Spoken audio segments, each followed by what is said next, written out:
Денешниот омаж за нашата поетеса и писателка Виолета Танчева Златева би сакал да го започнам со една од најубавите нејзини песни, објавени во стихозбирката Патот. Пагани. Со векови ненасит на овој воздух го дишеме и алчно го примаме во себе. И ние не сме надвор од ова дуалистичко царство што лицемерно слави еден бог. Пагани сме во душите, варвари, откурнати од исконот на човештвото и фрлени во цивилизацијата. Талкаме, како заблудени синови, како изгубени овци во потрага по стадото, додека осаменоста за потребата ја прогласуваме за услов да се разбереме себе си. Пагани. И кон самите себе сме лицемерни.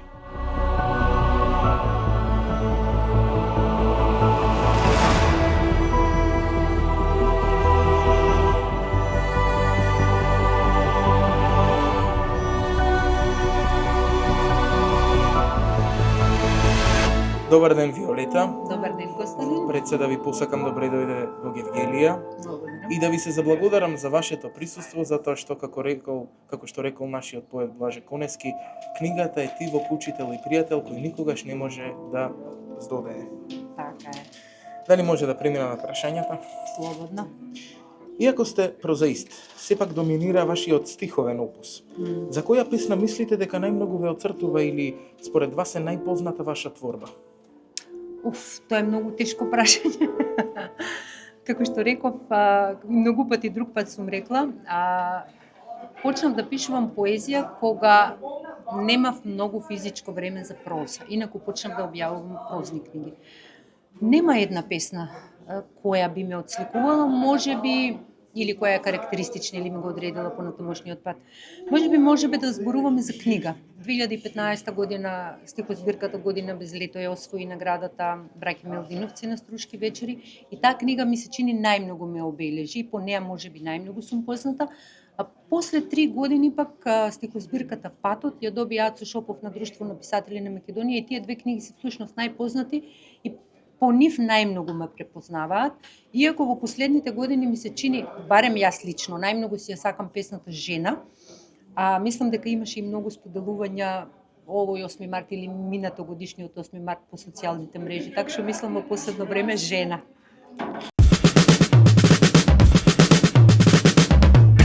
Се сеќавате ли на вашето прво издадено книжевно дело? Што би рекле сега за него од денешен ваш аспект? Дали нешто би промениле? Сега секако многу би променила или дури и не би била воопшто таква книгата. Тоа беше напишано 90-91 година и беше објавено како награда, бидејќи освоив прва награда за проза на анонимниот конкурс на независни изданија Ѓурѓа. Од денешен аспект тоа го карактеризирам како не песни во проза, сепак куса проза. И сега кога им се навртив пред известно време, сваќам дека јас всушност сум ја напишала таа книга кога сум била помала од мојот син или од мојата ќерка што имаат сегашна возраст. Значи 20 на години и во неа многу се гледа она бунтовност и луцидност на младите. Оти младите се бунтуваат против постановените норми, сакат нешто да сменат и така натаму. Тоа се гледа тука и мислам дека тогаш сум била многу похрабра да кажам нешто за кое што сега два пати ќе размислам дали да го напишам. Ме интересира вашето мислење за глобалната слика кон македонската поезија во изминатите 10 години. Што мислите, дали квалитетот на поранешните поетски генерации, не изоставувајќи ги имињата на Конески, Андреевски, Шопов, Матевски и други, е задржан или се наоѓа на поинаква бранова должина? Во последните 10 години, како што рековте, има голем наплив на поети, на поетски објави. Од некоја страна дури и не можеме да правиме споредба меѓу некогашните поетски писма и денешните, затоа што денешната поезија е сосема поинаква од некогашната. И ако забележуваме последните неколку години кај некои помлади поети, можеби несвесен стремеж за не копирање, можеби несвесно влијание од постарите наши поети, што е неминовно за еден поет ако ги чита и мора да ги чита поранешните поети, тоа да му се одрази во творештвото. Мислам дека не можеме никогаш да ги достигнеме тие и такви вредности, меѓутоа тука сме за да градиме нови вредности и естетски достоинства на писмото. Да се доближиме најблиску до нив. Така. На некој начин. според вас Македонија има млад писателски потенцијал? Секако дека има. Да ви кажем една анекдота со Киро Донев, пријател на татко ми од детството и мој пријател. Тој вака вели: за Струмичко, меѓутоа важи и за Македонија. По куќе да мајнаш, писател ќе удреш. Значи, толку многу писатели има, не само во Струмичко, во Македонија. Не знам зошто, можеби ние поднебјето такво, можеби сме народ балкански склон кон раскажување приказни и така натаму.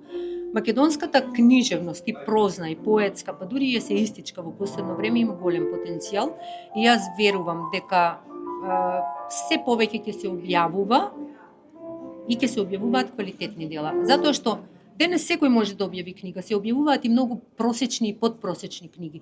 Меѓутоа, ситото на времето е немилосредно. Ќе останат добрите, ќе бидат заборавени, и добро е што ќе бидат заборавени по-лошите, затоа што не можат да вршат негативно влијание понатаму. Значи, донекаде може да се каже дека вие сте поддржувач на познатата изрека кога најчесто се задоволува квантитетот, страда квалитетот. Така е, од секогаш било така, за жал. Да. Која е вашата најчеста инспирација за творење? Општо да кажам, животот, јас воопшто не ги сакам вакви тип прашања, која е инспирација, мотивација и така натаму. Јас имам среќа да работам со книги. Работам како лектор уредник во издавачки центар 3. Да сум работела нешто друго, веројатно нема да пишувам или нема толку да пишувам. Среќата моја што сум во светот на книгите е тоа што секој ден ќе ме чепне можеби некој зборче, некоја ситуација од некоја друга книга, и тука сум на компјутер со тефтери обкружена. Можам веднаш тоа да го запишам. Значи, општо речено, инспирацијата е во секојдневниот живот. Дали писателот ќе создаде поголемо и помајсторско книжевно дело под нерви или под радосни чувства според вас? Јас мислам дека за да се пишува мора малку да се страда. Значи, мора нешто да те чепне, да те здоболи, за да можеш да пишуваш за него. Кога си радосен, немаш потреба да пишуваш. Тогаш имаш потреба да ја живееш радоста, да бидеш среќен. А кога нешто ти не достига, ми се чини дури и дека пишувањето потекнува од некаков недостиг. Ако нема недостиг, нема пишување. И последно прашање потекнува од претходното ваше говорење. Дали мислите дека влијанието на англискиот јазик е закана, посебно за нас младите? На каква иднина е осуден нашиот мајчин македонски јазик покрај пренагласената употреба на англискиот јазик? Не е потребно јас да сметам или јас да го кажам тоа. Мислам дека тоа е многу видливо во денешно време. Одиш по улица и слушаш млади деца како се зборуваат меѓу себе на англиски. Во рете. И ние кога сме биле млади сме сакале да ги учиме, да ги знаеме странските јазици, па дури и некако штосно е да ги кажуваш.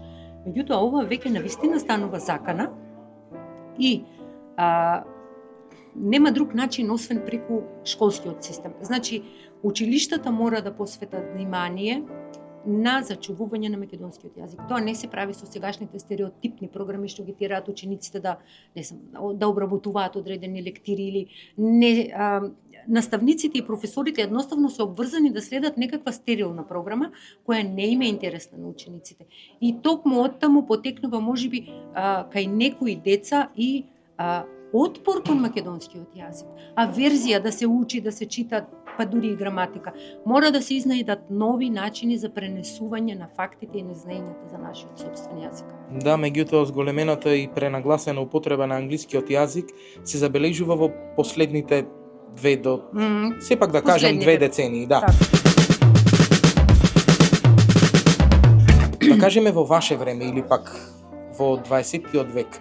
Зошто, например, вие не сте имале поттик? Моето мислење е дека големо влијание огромно имаат социјалните медиуми и програмските јазици кои сепак се англиски. Да.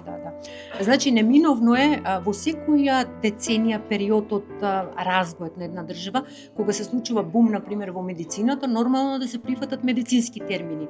Нормално беше да се прифатат и компјутерски, технички термини и така натаму. Меѓутоа, не е нормално ова што се случува сега со менување на конструкцијата на македонската реченица, замена на безброј македонски зборови со англицизми, странцизми и така натаму. Во моје време се учеше во школа, во школите дури во моје време се учеше и руски јазик во некои школи. Јас на пример учев во основна школа француски јазик, имаше некои учеа англиски јазик. Меѓутоа тогаш го немавме овој виртуелен свет. Социјалните мрежи ги немавме, не беше толку застапена англиската продукција и во музиката и во филмовите и така натаму.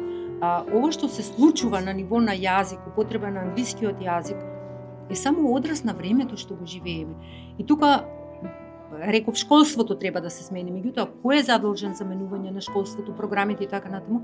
Да речеме Министерство за образование, меѓутоа тоа е државна институција, значи државата е одговорна да преземе некакви сериозни чекори за да се намалат ваквите негативни појави и би рекла особено да не се зголемуваат, и ако продолжи ова да се шири влијание меѓу младите, не знам кај ќе ни биде крајот. И без тоа сме малку говорители на македонскиот јазик и се помалку ќе остане. Дали сметате дека од вашиот последен одговор може да го издвоиме заклучокот дека секое време се носи своји недостатоци, а и донекаде дека јазикот на повеќето мали народи, на бројност мали народи или нации е осуден донекаде на изумирање. Да бидеме искрени, многу јазици на мали заедници досега изумреле. Јас не сакам да верувам дека македонскиот јазик ќе изумре, сепак имаме голем број говорители и во Македонија и во диаспората, имаме интелектуална елита, имаме писатели кои го шират македонскиот збор, се грижат за неговото опстојување и така натаму. Меѓутоа мора да преземеме нешто додека не е предоцна. И уште едно прашање на оваа последна тема. Доста интернационализми, да ги наречам, зборови кои потекнуваат, да кажеме, од англиски јазик, се прифатени со донекаде македонска преобразба во македонскиот дигитален речник.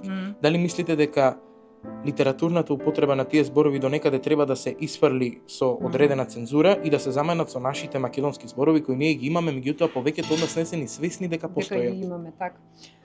Вака, јас не сум, да се разбереме, јас не сум некој голем пуританец за јазикот. Значи, јазикот мора да го одразува времето во кое што живееме.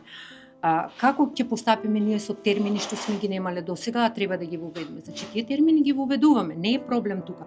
Проблемот се јавува, како што рековте, со зборови што ги имаме, а некако премногу лесно само ги помакедончуваме. Јас реков пред малку, например. Македонска преобразба на некој начин. Да, не знам, трансформација. Зошто да не е преобразба? Колку убав збор.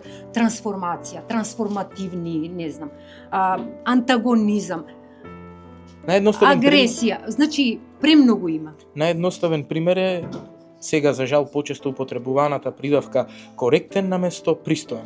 Пристоен, точен, правилен. Значи, македонскиот јазик не само што не е сиромашен, туку е премногу богат, само не си го знаеме. Еве пример сега, вие кажавте еден збор, најдовме уште 3-4. Мене многу ми пречи, например, во последно време, премногу се користи креира, дизајнира и така натаму. Порано дизајнер беше човек што изработува, знаеме, облека, алишта, не знам, дизајнира, значи творец. Денес секој е креатор или се дизајнираат програми, не знам. Креатор, дури имам смешни текстови, преводни, авторски. Господ е креатор. Значи, тоа ми е сосема недопустливо. Ако Господ, креаторот го креирал светот за 7 дена, мислам, тоа ми е мене смешно. Толку се извртени веќе работите, толку површно се пренесуваат работи. Само малку да се вклучи мозокот, само малку да размислиме за поинакви решенија што ги имаме, ќе биде многу полесно за нас лекторите. Така, ви благодарам на интервјуто. Се надевам дека во некоја прилика повторно ќе се сретнеме. Благодарам, Костадин, за убавите прашања, се надевам и јас на средба. Се недобро.